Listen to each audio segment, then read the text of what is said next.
श्री स्वामी समर्थ महाराजांना जन्म आणि मृत्यू दोन्ही नाही, मग ते प्रकट कसे झाले?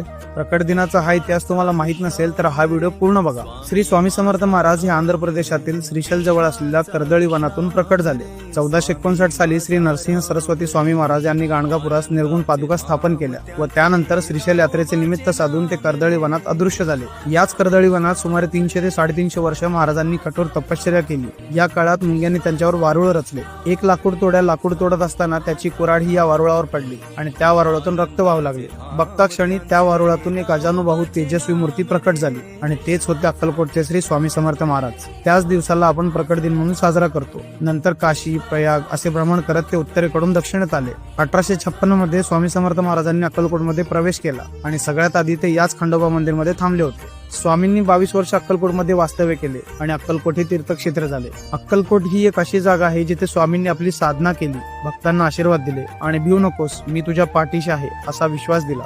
तुम्हाला कधीही वेळ मिळाला तर एकदा अक्कलकोटला नक्की भेट द्या, कारण स्वामींच्या दर्शनाच्या वेळी एक वेगळीच आध्यात्मिक ऊर्जा जाणवते जी शब्दात सांगताच येणार नाही.